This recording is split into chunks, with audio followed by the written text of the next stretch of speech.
From mountains to moorlands, forests and cities, birds of prey fly high over the rich and diverse landscapes of the United Kingdom.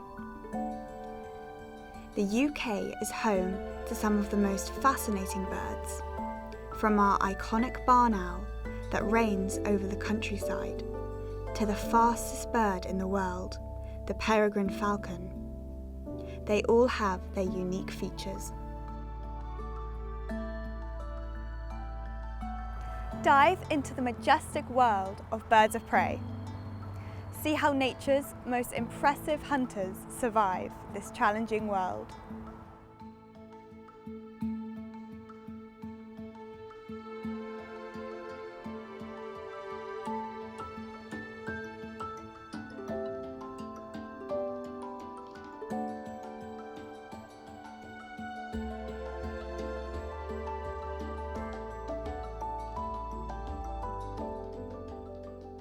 So, what makes a bird of prey?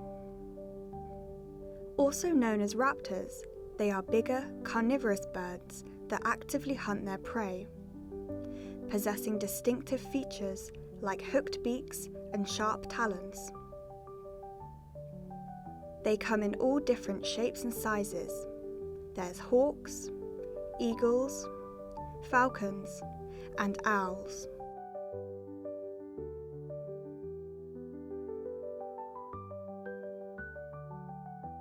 The most common and widespread raptor in our skies is the common buzzard. With a wingspan of up to 128 centimetres, this magnificent hunter can be identified by its brown plumage and white underwing.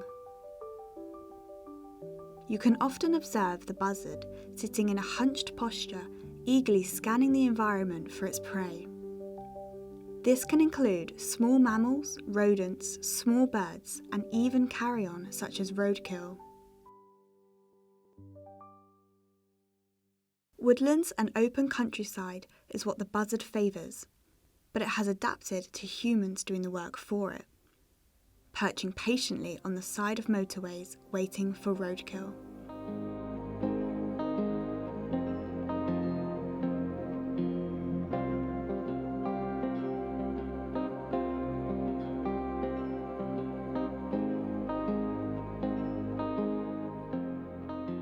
However, not all birds of prey are like this. Some are more proactive with their hunting, one of them being the kestrel. This adorable species faces towards the battle of the wind, rapidly flapping their wings to hover, scouting for prey. Sometimes getting lucky, which leads to quite a mess.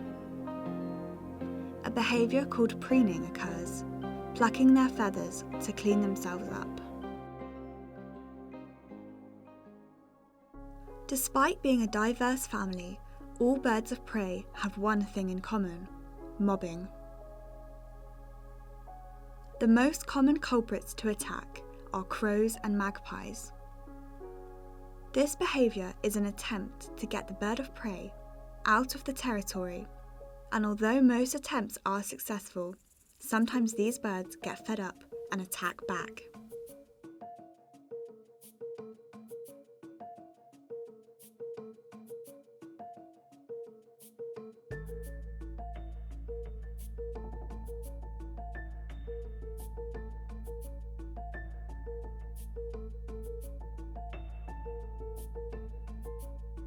Every pigeon's worst nightmare, stalking the city streets. The peregrine falcon. When diving, they can reach an epic 390 kilometers an hour, which gives them the crown of the fastest species in the whole of the animal kingdom.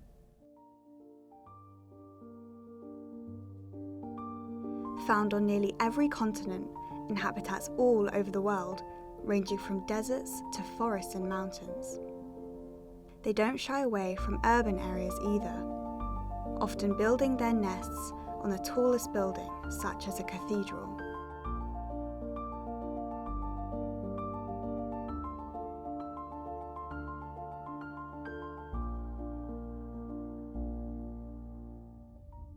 Next up, the sparrowhawk. Gaining its name from hunting sparrows, this species is a small yet fierce bird of prey, symbolising the inner spirit of the warrior. If you spot a sparrowhawk in your garden, be pleased, as it's a sign your garden is bursting with life, helping the ecosystem thrive. The term birds of prey also includes owls, some of the world's most loved animals, associated with being wise and spiritual. Active primarily during the day, short-eared owls are one of 5 species of owls we have in the UK. They were given their name after their short ear tufts, which are mainly not visible unless threatened.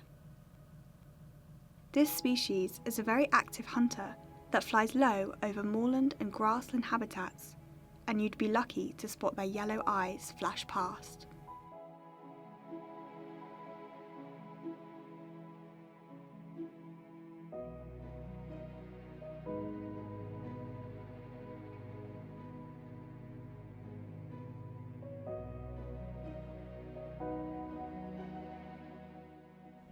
We are here at the Cumberland Bird of Prey Centre to meet one of the UK's native owls and a rare visitor.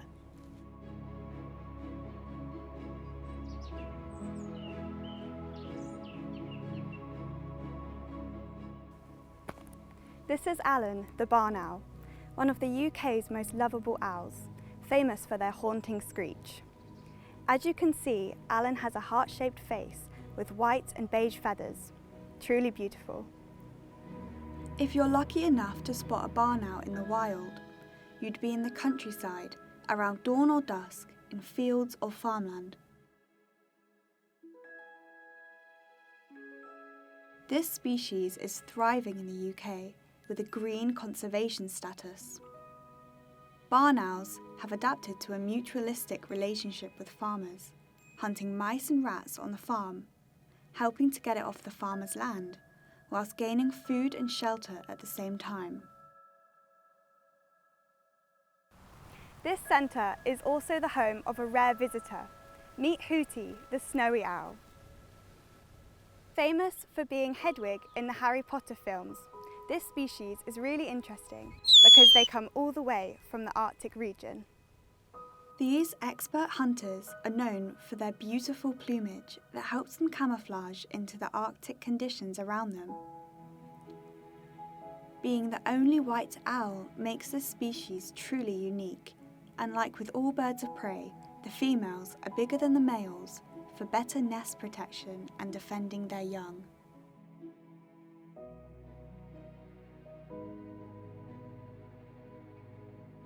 So the thing that makes a barn owl a special hunter is many things actually. It isn't one specific thing. They're a combination of their hearing, which is really acute. It's asymmetric, so they can pinpoint sound. They have silent flight, which means they can creep upon prey without it hearing them coming and without their wing beats interfering with them listening for their food. And also they're designed in a way where the draft from their wings doesn't really come down onto the ground much. It tends to sort of vortex off the top of their wings. So they're a combination of things that makes them an incredible hunter. So barn owls benefit the ecosystem because they're an apex predator. So at the top of the chain, they're responsible for eating voles and mice and various other small birds and mammals, and that in turn keeps those populations in check. It's interesting when you look at the reasons behind why some owls are currently in the green list and so that the other owls are on the amber list. There's a difference between the reasons for short-eared owls and tawny owls being on the amber list. Tawny owls is a really interesting one because they used to be the world's most, or the country's most common owl. Part of the reason that their numbers have declined is that their habitat has changed quite dramatically, and that's due to farming techniques in this country changing dramatically as well. When it comes to the conservation of short-eared owls, it's slightly different because they tend to be found on areas that are a little bit more rugged and less farmed. And part of the reason for that is that we're losing a lot of the moorland that we used to have, and that's a really important area for short-eared owls to breed and nest.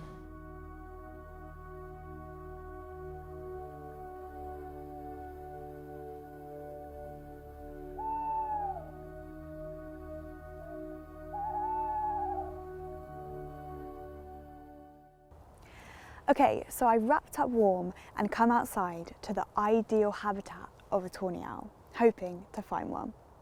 So tawny owls are nocturnal, which means they only come out at night, and that can be quite difficult. So I've brought with me some night vision binoculars, and I'm going to try and use them to my advantage, and let's see what we can find.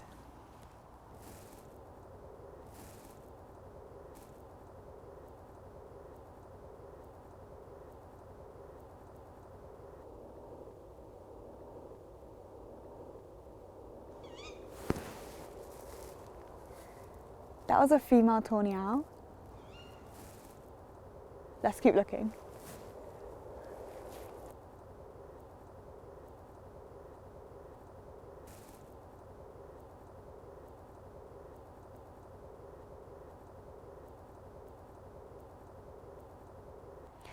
Okay, so unfortunately, despite being in the ideal habitat for a tawny owl, I haven't been able to see one.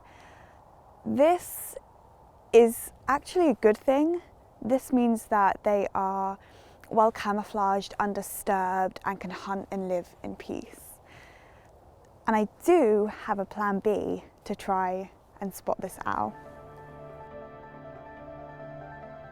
There are two more ways we can spot this elusive bird: through the use of camera traps, as well as going to wildlife hides.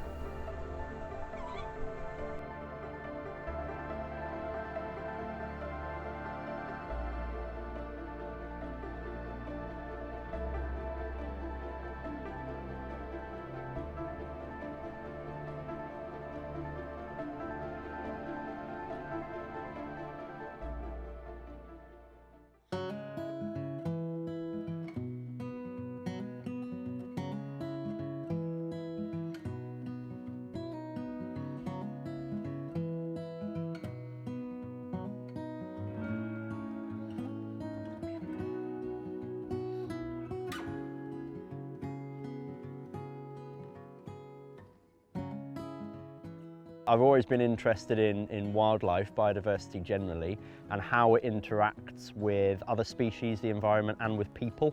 That's what I've been mostly kind of interested in for most of my life, really. As you all know, we're in a biodiversity crisis, and it's been something I've been thinking a lot about, and zoology was a natural extension of that for me. So studying animals is a great way of understanding how we can look after them better. And now I teach zoology at the University of Cumbria, and that allows me to hopefully pass on some of my enthusiasm to other students. So a bird of prey, strictly speaking, is any carnivorous bird, so that's any bird that feeds on other animals. Red kites used to be, sort of before the 16th century, a very widespread species right throughout Britain.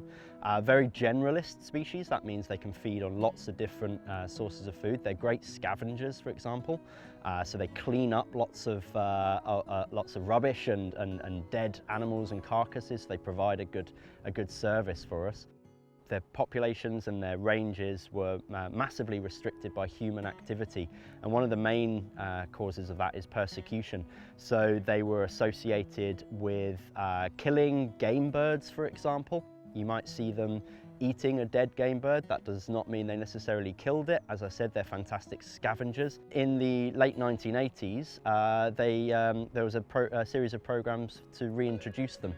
And a few of these occurred in England, and there's one in Wales, there's one in Scotland now.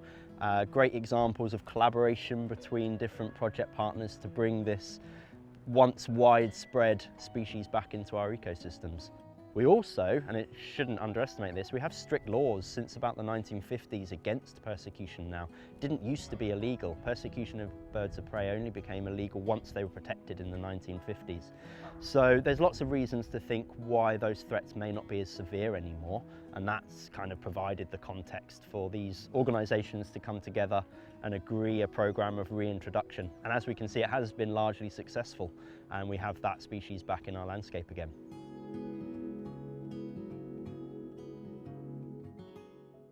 To raise awareness with the general public, first of all, we need to think about things like education. So education about the species, how charismatic, how fantastic they are, how much of an important part of our natural heritage they are, That's one step. There is also educating people about the land, educating people about the management of, for example, grouse moors. Not many people know about the existence of these, and that would be a huge step. But I also think perhaps that education, it doesn't all need to be negative, and look at the threat of these and the negative stories, which unfortunately we hear of quite a lot when you hear about a bird being persecuted. We could also celebrate some successes. So there are grouse moors and areas of land that are doing fantastic things for birds of prey, and it would be great if we could celebrate those and show that there's alternative ways, celebrate success stories, champions of these species. So again, it's many ways of doing this, but yes, broadly speaking, educating people, bringing them along, that can be a great catalyst for political change, for example. But how we do that is, there's lots of ways of doing that. We can do that through these negative stories, but also let's not forget the positive ones too.